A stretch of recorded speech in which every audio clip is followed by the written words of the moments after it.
Assalamualaikum warahmatullahi wabarakatuh. Selamat berjumpa kembali di Salam Sehat di channel Ibu Statistik 1000 halaman. Kita masih membahas contoh yang ketiga dari sharing para mahasiswa bertanya kepada saya tentang boleh nggak sih kalau data panel itu atau data sekunder itu pakai Smart PLS atau pakai SEM PLS gitu ya? Boleh nggak sih kalau kita menganalisis data panel atau data sekunder itu dengan Smart PLS gitu? Emang boleh ya? Nah, kita coba untuk merun regresi data panel, kemudian kita bisa menjawab nanti di bagian akhir dari tutorial kali ini, dan ini adalah contoh yang ketiga. Mudah-mudahan dari banyak contoh-contoh yang kami berikan pada sahabat, para dosen, para ibu dosen, juga para mahasiswa memperoleh pencerahan dari tutorial kali ini. Jangan lupa untuk subscribe di channel Ebook Statistik 1000 halaman. Mudah-mudahan memberikan kemanfaatan bagi sahabat semuanya ya. Jangan lupa ya untuk subscribe di channel Ebook Statistik 1000 halaman. Semoga kami senantiasa memberikan kebaikan, sharing ilmu pengetahuan kepada sahabat semuanya. Judul kami masih membahas tentang emang boleh regresi data panel atau analisis data panel, data sekunder di run dengan Smart PLS. Secara logika benar nggak sih? Secara analisis statistik, secara kaidah statistik apa benar nggak sih? Gitu. Jenis data ada banyak ya dalam statistik, tapi sebagian besar diklasifikasikan jadi data cross-section, data absences, dan data panel. Jadi data panel itu adalah gabungan antara data cross-section dan time series. Umumnya penelitian mahasiswa itu adalah data panel. Paling banyak penelitian mahasiswa itu data panel. Jadi data panel itu gabungan antara cross-section, perusahaan, kabupaten kota, provinsi, kemudian time series itu adalah waktu. Nah, untuk cross section sudah kita bahas di pertemuan yang pertama, ada 4 pilihan nih kalau kita ngolah data cross section, bisa OLS, bisa OLS strati, Smart PLS, bisa regresi robust, dan bisa regresi kuantil ya di Stata. Lalu, apakah boleh kita mengolah data panel dengan SEM-PLS? Nama analisisnya SEM-PLS, nama softwarenya adalah Smart PLS. Boleh nggak sih? Apakah ini benar? Oke, ini adalah perbandingan antara common effect dengan fixed effect. Kalau nanti belajar tentang regresi data panel, ketemu tuh apa sih common effect dan fixed effect. Yang garis hitam, ini namanya common effect. Artinya bahwa ya perilaku perusahaan itu sama antara slope maupun interceptnya. Jadi koefisien regresi itu ada Y sama dengan A ditambah B. A itu intercept, B-nya itu adalah slope. Nah, perilaku perusahaan menurut common effect itu sama. Sedangkan fixed effect itu mengatakan bahwa interceptnya berbeda, sedangkan slope-nya bisa saja sama. Oleh karena itu, regresi data panel lahir ketika OLS regresi linear biasa yang kita kenal, ya, ordinary least square biasa yang kita kenal itu, atau common effect ini, tidak bisa menangani ketika, ya, ada kemungkinan bahwa perusahaan itu memiliki perilaku yang berbeda. Ya, ketika perusahaan itu diasumsikan atau diduga memiliki perilaku yang berbeda, maka lahirlah regresi data panel. Jadi regresi data panel itu lahir ketika asumsinya, ya, ketika kita sebagai seorang peneliti itu mengidentifikasi benar nggak sih ada perbedaan perilaku antar perusahaan. Oke ya, maka ragilah regresi data panel. Nah, oleh karena itu, kalau kita kenal regresi data panel, selalu ada pemilihan 3 model terbaik. Satu, uji Chow, uji Hausman, dan uji LM test. Oleh karena itu, maka regresi data panel lahir. Ya, jika data panel diolah dengan SEM PLS atau Smart PLS, maka kita langsung mengasumsikan tuh bahwa perilaku antara perusahaan itu sama. Karena koefisien regresi slope dan intercept pada semua perusahaan itu sama kalau kita olah data dengan Smart PLS. Berarti kita langsung meniadakan, ya, mengingkari bahwa sebenarnya ada nggak sih fixed effect itu, perilaku antar perusahaan itu berbeda nggak sih? Nah, kalau kita langsung olah dengan Smart PLS, berarti kita langsung menutup kemungkinan fixed effect dengan random effect itu terjadi. Oleh karena itu, menurut hemat kami, sejatinya dapat dimungkinkan bahwa perilaku antar perusahaan itu berbeda. Oke ya, ini adalah pernyataan kami. Mangga silakan ditanggapi oleh para dosen, apakah setuju atau tidak. Tapi menurut hemat kami, kalau kita langsung mengolah data penelitian data panel dengan SEM PLS atau dengan Smart PLS, maka kita langsung meniadakan sifat alamiahnya dari suatu data panel, yaitu ada kemungkinan perilaku antar perusahaan itu berbeda. Perilaku antar perusahaan itu berbeda ditunjukkan oleh koefisien A dan B, yaitu intercept dan slope-nya. Oke, pandangan kami tentang regresi data panel gimana sih cara ngolahnya? Pertama, regresi data panel bisa diolah dengan software Stata dan Evius. Kami lebih prefer dengan Stata ya dibandingkan Evius, tapi silakan yang sudah familiar dengan Evius. Lalu regresi data panel itu cari model terbaik antara common effect, fixed effect dengan random effect, antara uji Chow, uji Hausman, dan uji LM test. Nah, kalau nanti model terbaiknya adalah common effect, ya, kalau common effect itu terjadi, yaitu gambar yang warna hitam ini, garis regresinya, maka kita bisa tuh pakai pakai SEM-PLS. Nah, jadi kita kalau nanti modelnya common effect, barulah kita bisa pakai OLS biasa, OLS iterasi Smart PLS, OLS dengan robust, dan regresi robust MM ada di Stata dan Evius, bahkan regresi kuantir. Jadi bisa kalau model terbaiknya common effect. Itu pandangan kami. Mangga kalau para dosen juga berbeda. Tapi mari kita kembali ke kaidah statistik yang benar. Contoh, dalam data panel studi kasus pertama ya, ROA, EPS, DER terhadap ROA. Akan kita run dengan Stata dan kita run dengan Smart PLS. Nanti model yang terbaik itu yang mana? Oke, kita buka. Oke, ini datanya. Datanya ada di sini, di video 3 dulu ini ya. Ini datanya nih, pengaruh antara ROA, DER, EPS terhadap SR. Ya, SR itu return saham ya. Return saham ini. SR ini adalah return saham. Oke, kita ingin melihat apakah ada pengaruh antara ROA, DER, EPS terhadap return saham. Oke, kita tutup dulu. Oke, kita tutup dulu ini video 3 ini ya. Oke, kita tutup dulu. Kemudian kita buka Smart PLS-nya. Ini udah kita bikinin ya. Teman-teman pasti udah bisa ngerjainnya di Smart PLS. Kita langsung buka aja. Ini ada DER, ada EPS, dan ada ROA. Jadi apakah ketika variabel ini berpengaruh terhadap return saham? Oke ya, langsung kita run nih. Kita run bootstrap 5000, run saja. Oke, ini datanya data panel nih. Oke, saya bukakan dulu deh. Datanya benar nggak nih data panel ya? Kita buka di dokumen ini video 3. Saya nyimpennya di video 3. Oke, video 3. Nah, ini dia. Maaf, tadi nggak ditunjukin nih datanya ya. Kita buka dulu di video 3 ini Excel-nya. Bukannya buka ya. Video 3. Nah, ini. Ini adalah kode perusahaan. Ada perusahaan A, B, C, dan ini tahunnya. Ini data panel ya. Ya, jadi gabungan antara perusahaan dengan tahun ini namanya panel. Oke ya. Ini sudah datanya data panel. Kemudian kita run di Smart PLS. Tadi Smart PLS. Oke, ini hasilnya. Lihat aja di inner model, V-value, dan path coefficient-nya. Tidak ada satupun yang signifikan. Oke, dalam contoh ini kebetulan tidak ada satupun yang signifikan di run dengan Smart PLS. Oke ya, karena ini mengandung outlier yang sangat banyak, jadi biasanya si Smart PLS gagal. Oke ya, langsung kita run dengan Stata. Oke, kita tutup dulu nih, mana video udah. Kita buka Statanya. File, impor data, Excel, cari video 3. Klik di sini impor, cari raw data video 3. Di sini sudah video 3. Nah, ini dia video 3. Sudah. Kita run. Oke, kita drop dulu nih, ada variabel tambahan G nih. Drop G. Sudah. Lalu kita simpan dulu datanya. Oke, kita simpan video 3 panel. Oke ya, sudah ya. Langkah pertama dalam regresi data panel dengan Stata itu, kita melakukan encode dulu. Merubah data kode perusahaan ya ke dalam bentuk numerik, gen perusahaan. Oke, ini sudah. Kedua adalah XTset. Ya, XTset ini adalah mendefinisikan bahwa data kita data panel. XTset perusahaan tahun. Sudah, ini balance panel, strongly balance, jadi datanya seimbang.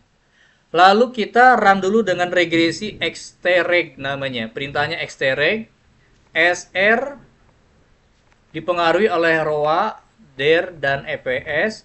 Kemudian ketikan FE, fixed effect, run. Kita lihat hasil fixed effect. Hasil dari uji Chow menunjukkan model terbaik adalah common effect. Ini uji Chow nih. Ini namanya uji Chow. Kita simpan dulu. Ya, estimate store fix. Sudah gini aja. Lalu run dengan random effect. Ganti FE dengan RE. Run. Sudah. Lalu tulis lagi. Estimate store random. Run, tulis. Gini aja run.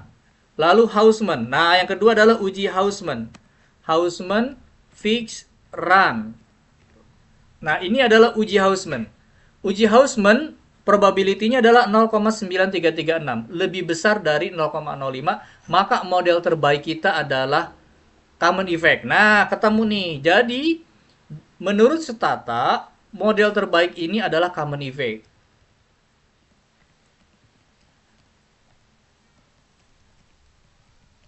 Atau CE. Maka kita kembali ke aturan, kaidah statistik.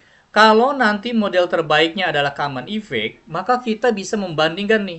Antara OLS regresi biasa, boleh. Regresi linear berganda biasa ya.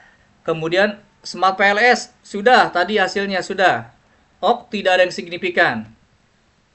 Tadi kan sudah ya, tidak ada yang signifikan. Nah, ini hasilnya. Saya kembaliin lagi. Menurut Smart PLS, DER, ROA, dan EPS tidak signifikan berpengaruh terhadap SR.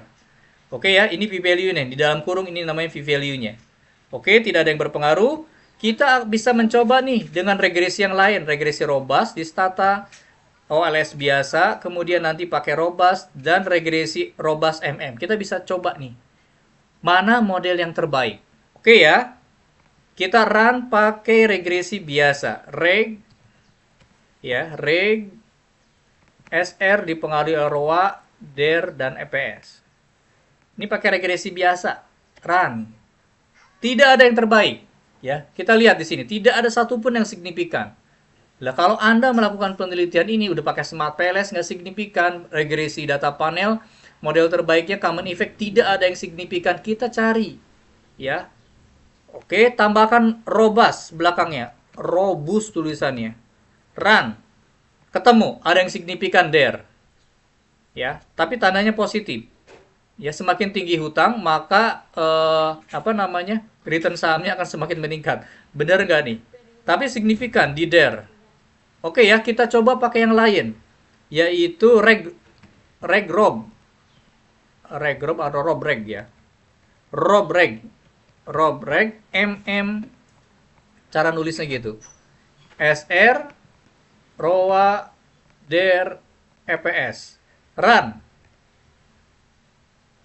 Nah, ternyata signifikan juga di DER dan di ROA. Semakin tinggi ROA-nya perusahaan, maka return sahamnya akan menurun berbanding terbalik dengan DER. Oke ya, ini yang signifikan ROA dengan DER. Ya, ada signifikan ROA dengan DER, tapi koefisiennya negatif, yang ini koefisiennya positif. Ini bisa diinterpretasikan nggak? Kira-kira dari hasil ini bisa kita simpulkan bahwa di studi kasus yang pertama, menurut SMPLS, yang signifikan itu tidak ada. Tidak ada signifikan. Menurut regresi data panel, yang signifikan pun tidak ada. Oke ya? Nah, kalau tidak ada, kita cari alternatif yang lain. Bisa jadi regresi linear dengan option robust. Yang tadi saya praktekkan. Atau kita juga coba regresi robust. MM. Nah, dalam beberapa kasus, regresi data panel bisa lebih baik dalam SMPLS. Tapi dalam beberapa kasus, SMPLS juga bisa lebih baik. Dalam contoh ini, kedua-duanya gagal. Dan yang terbaik itu adalah regresi linear biasa dengan option robust. Ya, meskipun DER tadi tandanya positif. Kalau regresi robust MM, signifikan juga, tapi ROA tandanya negatif, sedangkan DER tandanya positif. Nah, ini bisa menjadi alternatif bagi kita bahwa tidak selamanya regresi data panel bisa diolah dengan SMPLS.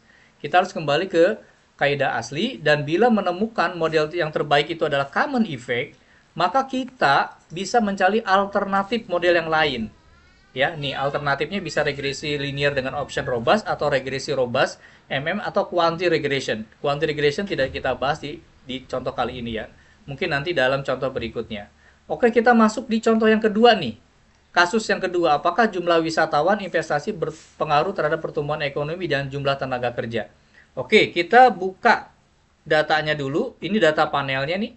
Ini kabupatennya, ada kabupaten A, B, C, D, sampai I. Ya. Kemudian ini tahunnya. Kemudian ini wisatawan investasi. Ya. kemudian ini adalah SDM.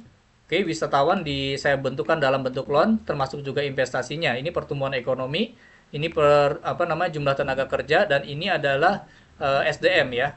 Length of school, ini data length of school. Panjang sekolah, rata-rata panjang sekolah di suatu kabupaten kota pada tahun tertentu. Oke, ini datanya. Kita buka dengan Smart PLS dulu. Kita buka. Ya, kita buka dengan Smart PLS. Ini sudah kita bikinkan ya. Teman-teman udah langsung bisa bikinnya ya, kayak gini ya. Ini ada mediasinya. Apakah pertumbuhan ekonomi bisa memediasi nggak wisatawan dengan jumlah investasi terhadap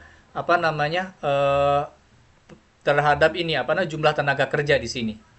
Oke ya, kita run langsung dengan Bootstrap run. Nah, kebetulan di sini SAMPLS hasilnya signifikan semua nih. Wisatawan berpengaruh signifikan terhadap jumlah tenaga kerja. Meningkatnya wisatawan, maka tenaga kerja akan semakin meningkat. Wisatawan juga akan mendorong pertumbuhan ekonomi, tandanya positif. Tapi sebaliknya nih, investasi ada tandanya negatif nih. Ya, meningkatnya investasi kok malah pertumbuhan ekonominya menurun, juga investasi berpengaruh signifikan negatif terhadap tenaga kerja ya. Oke, kira-kira seperti ini hasilnya. Tapi menurut Smart PLS, hasilnya ini ada yang signifikan. Walaupun investasi tandanya negatif terhadap pertumbuhan ekonomi, dan investasi juga negatif terhadap jumlah tenaga kerja. Ya, oke. Kita simpulkan di sini berarti hasil Smart PLS ini ada yang signifikan. Oke, studi kasus 2. Smart PLS semua variabel signifikan ya. Semua variabel itu pengaruhnya signifikan. Oke, kita akan run dengan regresi data panel. Oke, coba kita run. Oke, yang ini tadi di-save dulu. Sekarang kita buka regresi data panel, data yang tadi. Import Excel, kita cari di video tutorial yang keempat. Ini dia. Oke, ini sudah. Oke, ini sudah ya. Ini kita definisikan dulu. Encode. Mendefinisikan kabupaten kota. Generate. Saya tulis kota aja lah gitu ya. Kota. Oke. Ini sudah. Kemudian XTZ. Ya, XTZ kota dengan tahun. Oke, ini regresi data panelnya sudah kita definisikan strongly balance. Sudah, langkah pertama selalu sama, yaitu XTREG fixed effect dulu. Ya, kita lihat dulu misalnya pertumbuhan ekonomi. Pertumbuhan ekonomi apakah dipengaruhi oleh wisatawan dengan investasi? FA. Oke ya, kita run. Oke, hasilnya signifikan. Wisatawan juga signifikan, investasi juga signifikan, tapi negatif. Sama berarti. Hasil ini sama dengan regresi data panel. Nih. Oke, tapi fixed effect ini belum final. Kita harus mencari dulu apakah model ini terbaik atau tidak. Kita ketik ini, estimate store fix. Udah. Kemudian ganti random effect. RA, run. Kemudian kita lihat estimate store run, kemudian uji Hausman. Oke, uji Hausman tandanya adalah probability di bawah 0,05, maka model terbaik fixed effect. Oke, jadi hasilnya udah kesimpulan nih. Regresi data panel, model terbaik adalah fixed effect. Nah, kalau model terbaik oleh fixed effect, maka pandangan kami, kita ambil regresi data panelnya. Meskipun, nah, Smart PLS kebetulan hasilnya sama. Oke, kita lihat dulu ya. Kita lihat kalau model terbaiknya itu ini ya. Kita tambahkan yang, nah ini, tenaga kerja dipengaruhi oleh pertumbuhan ekonomi, wisatawan, dan investasi. Coba random effect. Kita pakai fixed effect dulu, tes. Model yang kedua, oke, masih fixed effect. Kemudian estimate store fix. Oke, yang model yang kedua kita uji dengan random effect. Kemudian kita lihat. Oke, model yang kedua apakah? Oke, model yang kedua menunjukkan model yang terbaik adalah fixed effect. Jadi, kita lihat langsung fixed effect-nya. Oke. Nah, jadi model yang terbaik ini. Bisa kita lihat di sini signifikan juga pertumbuhan ekonomi signifikan positif, wisatawan juga positif, Hanya saja investasi di sini positif, berbeda dengan di Smart Palace. Di Smart Palace, investasi terhadap terhadap jumlah tenaga kerja tandanya negatif. Ini koefisiennya negatif. Sedangkan di Smart Palace tandanya positif. Nih, investasi positif. Oke ya, tandanya positif terhadap jumlah tenaga kerja. Jadi investasi yang masuk ke suatu kabupaten kota maka akan meningkatkan jumlah tenaga kerja. Wisatawan juga meningkat positif, pertumbuhan ekonomi juga meningkat positif. Tandanya sepertinya benar. Di Smart Palace tandanya negatif, sama dengan ini. Oke, kesimpulannya apa? Kesimpulan bisa kita lihat.